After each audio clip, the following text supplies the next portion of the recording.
नमो बुद्धाय, नमो धम्माय, नमो संघाय। स्वागत है आपका voice of Buddha 5 YouTube channel पर, जहां हम बुद्ध के गहरे उपदेश को सरल और आसान शब्दों में या फिर सरल रूप से आपके सामने रखने की कोशिश करते हैं। आज हम चर्चा करेंगे अभिधम्म पिटक के अत्यंत महत्वपूर्ण खंड, जिसका नाम है पुगल पय्याती के बारे में। ये खंड पुगल अर्थात व्यक्ति के विभिन्न प्रकारों को सूक्ष्म और गहरे विश्लेषण के साथ में जानना। इसकी शैली मिलती जुलती सुत्त पिटक के समान और सरल है और व्यवहारिक है। फिर भी ये अभिधम्म की दृष्टि से व्यक्ति की गहराई में जाकर हमें समझाने में या समझने में अनोखा ज्ञान प्रदान करती है। पुगल पय्याती में बताया गया व्यक्ति के किन प्रकार यानी कितने प्रकार के विभिन्न गुण और प्रवृत्ति और उसकी मानसिक अवस्थाओं के आधार पर व्यक्तियों का वर्गीकरण किया जा सकता है, जिससे हम न केवल दूसरों को बल्कि स्वयं को भी बेहतर समझ सकते हैं। तो आइए इस पुगल पय्याती ज्ञान की यात्रा में हमारे साथ जुड़े और बुद्ध के उपदेशों को बड़े गहरे और अपने जीवन में आचरण से प्रकाशमान करिए। चैनल को सब्सक्राइब करें और इस आध्यात्मिक यात्रा का हिस्सा बने। अब हम सविस्तर चर्चा करते हैं। पुगल पय्याती। पुगल पय्याती वास्तव में अभिधम्म पिटक का एक विशिष्ट और महत्वपूर्ण खंड है, जिसका मुख्य उद्देश्य पुगल अर्थात व्यक्ति या फिर इंडिविजुअल पर्सन के विभिन्न प्रकारों को विश्लेषण और वर्गीकरण करना होता है। व्यक्ति केंद्रित विश्लेषण क्या है? अभिधम्म के अन्य ग्रंथों जैसे धम्मसंगनी आदि मुख्य धम्मो, चित्त, चैतसिक, रूप का विश्लेषण करते हैं, लेकिन पुगल पय्याती में दृष्टिकोण अलग तरीके से समझाया गया है। यह प्रश्न है कि मनुष्य कैसा है, ना कि केवल मन में चल क्या रहा है। अर्थात अगर इसको हम समझे, ये फिजियोलॉजी नहीं बल्कि पर्सनालिटी एनालिसिस है। ये व्यक्ति को उसके गुण, आचरण और आध्यात्मिक स्थिति के आधार पर जानने का या फिर समझने का मौका हमें मिलता है। यह किस तरीके से विश्लेषण करता है, यह महत्वपूर्ण है। पुगल पय्याती खंड में व्यक्तियों को संख्या आधारित वर्गों पर, जिसे हम कह सकते हैं कि न्यूमेरिकल क्लासिफिकेशन में बांटा गया है या बांटा जा सकता है। यानी 1 से लेकर 10 प्रकार के व्यक्ति के समूह को अलग अलग समूह में जानना, उनके गुणों के आधार पर, उनके अवगुण के आधार पर, उनके सद्गुणों के आधार पर, जिसे हम कह सकते हैं कि पहले व्यक्ति को हम कह सकते हैं कि फर्स्ट फोल्ड क्लासिफिकेशन। अंध व्यक्ति अज्ञानी है, ज्ञानी व्यक्ति है, या सीधे तौर पर सीधा और मूल वर्गीकरण है। दूसरे प्रकार के व्यक्ति उदाहरण के तौर पर श्रद्धावान वर्सेस अश्रद्धावान हो सकते हैं, ज्ञानी वर्सेस अज्ञानी हो सकते हैं, सुकर्मी वर्सेस दुष्कर्मी हो सकते हैं। ये तुलना आधारित है व्यक्ति के स्वभाव पे समझने के लिए। तीसरा व्यक्ति है जिसे हम कह सकते हैं कि थर्ड फोल्ड क्लासिफिकेशन। इसमें 3 प्रकार के व्यक्ति हैं, जो जल्दी समझते हैं, जो धीरे समझते हैं और जो नहीं समझते हैं। यह बौद्धिक क्षमता पर आधारित वर्गीकरण है। इसका चौथा प्रकार है जिसे हम कह सकते हैं कि 4 फोल्ड क्लासिफिकेशन। यह बहुत प्रसिद्ध है, महत्वपूर्ण है और इसे बड़ी गंभीरता से जानने की हमें जरूरत भी है। इसमें 4 प्रकार के व्यक्ति आते हैं। ये 4 प्रकार के व्यक्ति अपना जीवन किस तरह से जीते हैं, ये काफी महत्वपूर्ण है। उदाहरण के तौर पे समझे, जैसे कि अंधकार से अंधकार की ओर जाने वाला व्यक्ति। दूसरा है अंधकार से प्रकाश की ओर जाने वाला व्यक्ति। तीसरा है प्रकाश से अंधकार की ओर जाने वाला व्यक्ति। और चौथा है प्रकाश से प्रकाश की ओर जाने वाला व्यक्ति। ये सब आपके कर्म और जीवन की दिशा निर्धारित करते हैं। अंधकार से प्रकाश की ओर जाने वाले व्यक्ति की दिशा निर्धारित होती है, प्रकाश से अंधकार की व्यक्ति की दिशा निर्धारित होती है, और प्रकाश से प्रकाश की ओर जाने वाले व्यक्ति की भी दिशा निर्धारित होती है। 5 से 10 तक के वर्गीकरण में 5वां प्रकार का व्यक्ति, 6वां प्रकार का व्यक्ति, 7वां प्रकार का व्यक्ति, 8वां प्रकार का व्यक्ति, 9वां प्रकार का व्यक्ति और 10वें प्रकार का व्यक्ति, हर स्तर पर व्यक्ति को अलग अलग दृष्टि से देखा गया है। मगर वह अलग अलग दृष्टि किस तरह से होती है? नैतिकता, जिसे हम कह सकते कि शील, ज्ञान, जिसे हम कह सकते कि प्रज्ञा, साधना, जिसे हम कह सकते कि भावना, और प्रवृत्ति, जिसे हम कह सकते कि उस व्यक्ति का चरित्र, कैरेक्टर। कुल कितने प्रकार के वर्गीकरण हो सकते हैं? तो इसमें 10 प्रकार के वर्गीकरण है और प्रत्येक वर्गीकरण की अपनी एक अलग ज्ञान की दार्शनिक मान्यता है।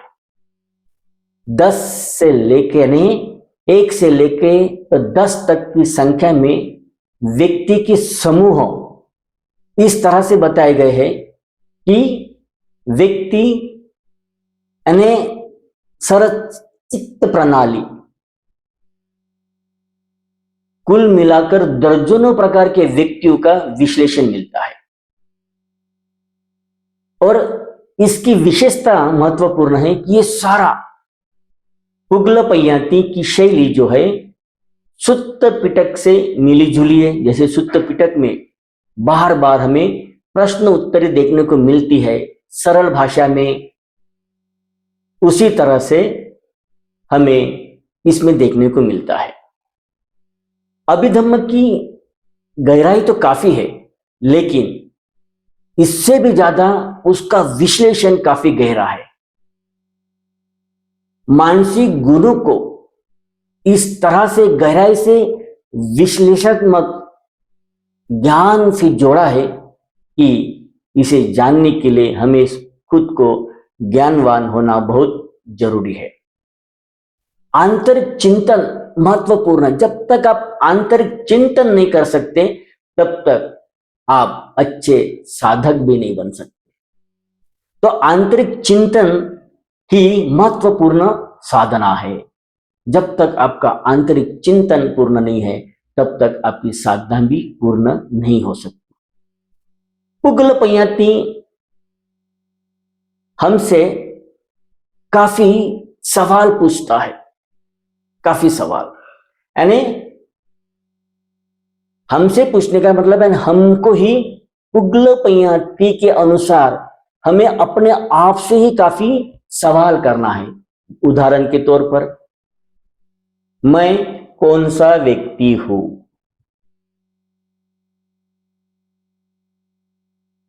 मेरे जीवन का उद्देश्य क्या है? और मेरे जीवन का उद्देश्य किस वर्गीकरण में आता है या नहीं आता है? आंतरिक ज्ञान क्या है? Self awareness. साधना का मार्ग दिखाना, सही दिशा चुनना, ये ही आंतरिक ज्ञान है, यानी स्पिरिचुअल इनलाइटन। अब इससे हम ये भी कह सकते हैं कि पुगल पयाती व्यक्तियों का स्पिरिचुअल मिरर है, यानी पुगल पयाती में व्यक्तियों को एक आईने की तरह साफ सुथरा दिखाई जा सकता है। उदाहरण के तौर पर, पुगल पयाती हमें सिखाता है कि मन को समझने से भी अधिक जरूरी है स्वयं को समझना या फिर स्वयं को जानना। व्यक्ति के प्रकार जानकर हम या अपना खुद का प्रकार जानकर हम अपनी कमजोरी को पहचान सकते हैं, अपने मार्ग को सुधार सकते हैं। अब कैसी? एक उदाहरण के तौर पे, जैसे कि हमने आपसे कहा कि पुगल पयाती ये स्पिरिचुअल मिरर है, यानी मनुष्य के अंदर की भीतर की सच्चाई को देखने का आईना।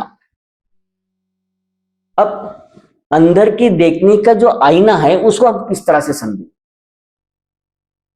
फॉर एग्जाम्पल, हम सुबह उठे, सुबह उठने के बाद में हमने शावर लिया, शावर लेने के बाद में हमने कपड़े पहने, थोड़ा अपना चेहरा आईने में देखा।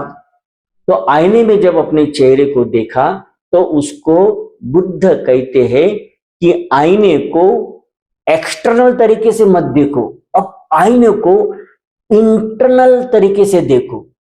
जब आप आईने को इंटरनल तरीके से देखोगे तो अब आपको कुछ क्षण के बाद महसूस होगा कि आज आपका चेहरा उदासीन है, और ये आईना आपसे खुद बात करेगा कि आज मैं किसी इस या उस व्यक्ति को अपनी शक्ल तक नहीं दिखाऊंगा, या किसी इस या उस व्यक्ति से मैं बातचीत नहीं करूंगा। वो व्यक्ति बहुत बुरा है, वो व्यक्ति बहुत ही क्रोधी है, वो व्यक्ति बहुत ही घमंडी है। अब उस व्यक्ति के बारे में आपके मन में इतनी जानकारी या इतने विचार जो उत्पन्न हुए, ये कैसे? वो इस कारण कि पुगल पयाती यानी स्पिरिचुअल मिरर वो आपसे बातचीत कर रहा है, आपकी बॉडी बगैर हिले, आपके होठ बगैर हिले, वो अंदर की जो आंतरिक आवाज है और आपकी जो बाहरी आवाज है, वो एक दूसरे से बातचीत कर रहे हैं और आपको बता रहे हैं। इसलिए पुगलपय्याति ये एक प्रकार का स्पिरिचुअल मिरर है, व्यक्ति को अपने दर्पण में अपने आप को झांक कर अपनी अच्छाई और बुराई का विश्लेषण करना। अब पुगलपय्याति, इसकी भाषा वैसे तो बिल्कुल सरल है और इसे बिल्कुल सरल भाषा में प्रस्तुत किया है। सुत्त पिटक के समान है, सरल है, सूचीबद्ध है और उदाहरण आधारित है, जिससे इसे समझना अपेक्षाकृत सहज हो जाता है। जो बुद्ध के समय रोजमर्रा की लोगों की जो भाषा थी, उसी सरल भाषा में इसे समझाया गया है, यानी पाली में समझाया गया। अब हम इसके व्यक्ति के वर्गीकरण की ओर देखते हैं, जानते हैं या समझते हैं। ये हमने पहले ही देखा कि 10 प्रकार के व्यक्ति हैं। नैतिक गुण वाले व्यक्ति, मॉरल क्वालिटीज, आध्यात्मिक प्रगति करने वाले व्यक्ति, स्पिरिचुअल डेवलपमेंट, समझ और दृष्टि रखने वाले व्यक्ति, विजडम एंड इंसाइट। अब संख्यात्मक तरीके से अगर हम बातचीत करें तो 1 से लेकर 10 तक की संख्या के आधार पर व्यक्तियों के प्रकारों को जानना और समझने का तरीका मिलता है। जैसे कि पहला व्यक्ति, पहले प्रकार में व्यक्ति कैसे होते हैं।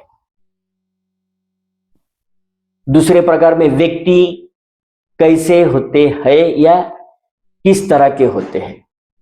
तीसरे प्रकार में व्यक्ति किस प्रकार से कार्य करते हैं, इत्यादि तौर पर कुल 4 प्रकार आध्यात्मिक पुगल प्रकार, यानी जिसे हम कह सकते जो इनलाइटन की ओर बढ़ते हैं, वो उनके 4 प्रकार होते हैं।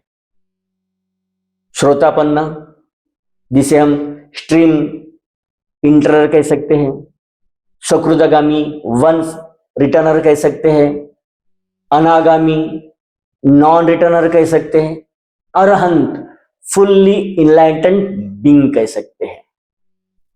ये वर्गीकरण आध्यात्मिक व्यक्ति की आध्यात्मिक उन्नति के स्तर को दर्शाता है। अब पहले प्रकार का व्यक्ति, एक प्रकार का व्यक्ति जिसे हम पाली में कैसे एकल पुग्गल, एकल पुग्गल, यानी पहले प्रकार का व्यक्ति जिसे हम कह सकते हैं कि सब्बे सत्ता, आहरट्टी टिक्का, सभी प्राणी आहार, पोषण, आश्रय पर निर्भर है। उदाहरण के तौर पर हर व्यक्ति किसी न किसी सहारे, भोजन, मानसिक पोषण माध्यम पे धम्म के अनुसार चलता है। दूसरे प्रकार का व्यक्ति जिसे द्वैय पुग्गल कह सकते हैं, इसमें 2 मुख्य श्रेणी आते हैं। पुत्थ जनन एंड सामान्य व्यक्ति, अज्ञान और क्लेशों में फंसा व्यक्ति। आर्य, जिसे श्रेष्ठ जागृत व्यक्ति भी कह सकते हैं, जिसने सत्य को जान लिया है या सत्य को जानने की कोशिश कर सकता है। और यह भी सबसे महत्वपूर्ण विभाजन है। तीसरे प्रकार का व्यक्ति जिसे हम टिक्क पुग्गल कह सकते हैं, इसमें शिक्षणार्थी मार्ग पर चल रहा है, जो श्रोतापन्न से अनागामी तक अशेक, अपूर्ण या फिर उसे कह सकते पूर्ण, अरहंत, जिसे कुछ सीखना बाकी नहीं है, नेवसेक, न असेक, चौथे प्रकार का व्यक्ति जिसे हम कह सकते हैं चतुष्पुगल। अब इसमें 4 आर्य फल देखने को मिलते हैं। अब वो 4 आर्य फल उसी तरह से जिस तरह से तीसरे प्रकार के व्यक्ति में है। श्रोतापन्न, सकृदागामी, अनागामी, अरहंत, यानी ये मुक्ति की प्रगति का मुख्य मार्ग है। 5वां प्रकार का व्यक्ति पंचक पुग्गल, 5 आध्यात्मिक शक्तियों या 5 इनलाइटन की पावर, जिसे हम इंद्रिय के अनुसार जानने की कोशिश कर सकते हैं। श्रद्धा संपन्न व्यक्ति, वीर्य संपन्न व्यक्ति, स्मृति संपन्न व्यक्ति, समाधि संपन्न व्यक्ति, प्रज्ञा संपन्न व्यक्ति, हर व्यक्ति की इनलाइटन प्रवृत्ति अलग अलग होती है, यानी बुद्धत्व प्राप्त करने की प्रवृत्ति अलग अलग होती है। छठे प्रकार का व्यक्ति जिसे छक्क पुग्गल कह सकते हैं, इसमें राग चरित व्यक्ति भी, दोष चरित व्यक्ति भी, मोह चरित व्यक्ति भी, श्रद्धा चरित व्यक्ति भी और बुद्धि चरित व्यक्ति भी, वितर्क चरित व्यक्ति भी, सोचने वाला, मोह चरित व्यक्ति अज्ञानी और दोष चरित व्यक्ति क्रोधित, राग चरित व्यक्ति लालची और आसक्त। इस तरह से उसके प्रकार बनते हैं। नहीं, इस तरह से हम व्यक्तियों को जान सकते हैं। राग चरित व्यक्ति जनरली लालची या आसक्त होता है, दोष चरित व्यक्ति जनरली क्रोधी होता है, मोह चरित व्यक्ति अज्ञानी होता है, श्रद्धा चरित व्यक्ति ये अपनी आंतरिक श्रद्धा को समर्पित करता है, बुद्ध चरित व्यक्ति अपनी प्रज्ञा को बढ़ाने की कोशिश करता है, वितर्क चरित व्यक्ति सोचता है, थिंकिंग करता है। ये सारी चीजें ध्यान से, अभ्यास से नहीं, तो इनकी अनुसार व्यक्ति के चरित्र के अनुसार हमें व्यक्ति की पहचान करने का मौका मिलता है या फिर ज्ञान मिलता है। 7वें प्रकार का व्यक्ति जिसे सत्य पुगल कह सकते हैं, सत्य आर्य भी कह सकते हैं या फिर सत्य आर्य व्यक्तित्व कह सकते हैं। अब उपतो भाग विमुक्ति, ये पहले प्रकार का व्यक्ति। पैया विमुक्ति ये दूसरे प्रकार का है। काय सखी ये तीसरे प्रकार का है। धिट्ट पीपत्त ये तीसरे प्रकार का व्यक्ति है। श्रद्धानुसारी ये चौथे प्रकार का व्यक्ति है। धम्मानुसारी ये 5वें प्रकार का व्यक्ति। सुत्व ये 7वें प्रकार का व्यक्ति। ये पाली में इनकी दी हुई पाली भाषा की रचना है। ये ज्ञान अनुभूति के स्तर पर दर्शाता है, ना कि किताबों के स्तर पर। 8वें प्रकार का जो व्यक्ति जिसे अट्ठक पुगल कह सकते हैं, ये काफी महत्वपूर्ण है। इसका वर्गीकरण काफी अच्छी तरह किया गया है। मैं सिर्फ आपको भी सारांश में ही बताने की कोशिश कर रहा हूं।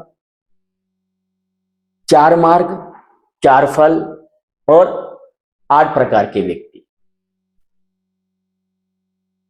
श्रोतापन्न यानी श्रोतापति मार्ग, श्रोतापति फल। सकृदागामी मार्ग, सकृदागामी फल। अनागामी मार्ग, अनागामी फल। अरहंत मार्ग, अरहंत फल। और यही आर्य संघ का आधार है, यानी भिक्खु संघ का जो आर्य संघ है उसका सही आधार यही से शुरू होता है। 9वें प्रकार का व्यक्ति जिसे नव पुगल कहते हैं, यानी नव निवास, भवलोक के या लोक के। ये या फिर इनके अस्तित्व के स्तर पर विभिन्न ध्यान अवस्थाओं और लोगों के अनुसार वर्गीकरण यही ब्रह्मांड दृष्टि से व्यक्ति को समझाता है। 10वें प्रकार का व्यक्ति दशक पुग्गल, 10 गुणों, 10 दोषों या पूर्णता के आधार पर 10 अकुशल कर्म पथ दोष, 10 पारमिता पूर्णता गुण के आधार। अब जब हम हमारे जीवन की 10 पारमिता को पूर्ण करते हैं तब हम बुद्ध शासन में शुद्ध, परिशुद्ध, श्रोतापन, सकृदगामी, अनागामी, अरहत और बुद्धत्व प्राप्ति की ओर बढ़ सकते हैं। हमें इस जीवन में, अगर हमें ये जीवन मिला है तो इस जीवन में कम से कम ये कोशिश करें कि 10 पारमिताओं में से कम एक पारमिता हम पूरी करने की कोशिश करें। एक पारमी पूरी होगी, निश्चित तौर पे दूसरी पारमी का रास्ता अपने आप खुल जाएगा। दान पारमी, शील पारमी, नेक्खम्म पारमी, इस तरह से हम अपने पारमी को पूर्ण करने की कोशिश करें। मैत्री पारमी, मुदिता पारमी, उपेक्षा पारमी, इस सारे पारमी को हम पूर्ण करने की कोशिश करें। और जब हम अपने जीवन में ये पारमी पूर्ण करते हैं तब हम अरहत अवस्था के मार्ग की ओर बढ़ सकते हैं। किसी भी वस्तु की कोई अपेक्षा नहीं, किसी के लिए कोई द्वेष नहीं, ईर्ष्या नहीं, निंदा नहीं। जिसने जो कार्य किया उस कार्य का कर्मफल उसके पास है और आपने जो कार्य किया आपके कार्य का कर्मफल आपके पास है। तो ये इस तरह से पूरा यानी अभिधम्म पिटक का जो हमने सीरीज चलाई है, हमने पहले अभिधम्म पिटक के पूरे 7 खंडों को संक्षिप्त में आपको बताया, फिर धम्म संगनी के बारे में आपको बताया, फिर विभंग के बारे में आपको बताया, उसके बाद में हमने आपको धातु कथा के बारे में जानकारी दी और आज के इस खंड में हम आपको पुगल पैयाती यानी व्यक्ति को व्यक्ति के गुणों के आधार पर जानना पहचानना, ये पुगल पैयाती में बताता है।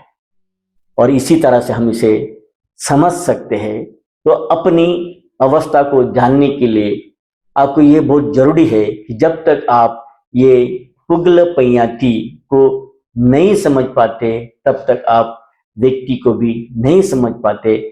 10 प्रकार के व्यक्ति है और उनके अपने अपने वर्गीकरण है और वर्गीकरण के अनुसार उनके स्वभाव गुण है और स्वभाव गुण के अनुसार उनकी जीवन शैली है और जीवन शैली के अनुसार ही उनकी जन्म और मृत्यु की परिभाषा बन जाती है। तो अपने जीवन शैली को बदलने का काम पुगल पैयाती का ज्ञान हमें बताता है। अगर हम क्रोधित है तो शांत हो जाए, अगर हम क्रोधी है तो शांत हो जाके, अगर हम अज्ञानी है तो ज्ञान की ओर बढ़े और ज्ञानी है तो हम इनलाइटन की ओर बढ़ते हुए इसी जीवन में बुद्धत्व को हम प्राप्त करने की कोशिश करें, कोशिश कर सकते हैं। तो कोशिश करना जरूरी है। मैं आशा करता हूं कि आप जो ये अभिधम्म पिटक की सारी सीरीज देख रहे हैं, इस सीरीज को सभी देखने वाले, चाहने वाले दर्शक, उपासक, उपासिका, आप सबको मेरी ओर से, बुद्ध धम्म संघ की ओर से आप सबको शुभ आशीर्वाद। फिर एक बार आपको हम अगले एपिसोड में मिलेंगे। अगला एपिसोड हम आपके लिए लेके आएंगे अभिधम्म पिटक का जो 5वां खंड रहेगा और फिर 6ठा खंड और उसके बाद में 7वां खंड। ऐसे हम पहले 7 खंड आपको सारांश में बताने की कोशिश करेंगे और फिर उसके बाद में चित्त, चैतसिक, इसके हम गंभीर और डीप अध्ययन के अनुसार सरल और आसान भाषा में आपको समझाने की कोशिश करेंगे। आज के लिए आपको नमो बुद्धाय, नमो धम्माय, नमो संघाय, साधु साधु साधु।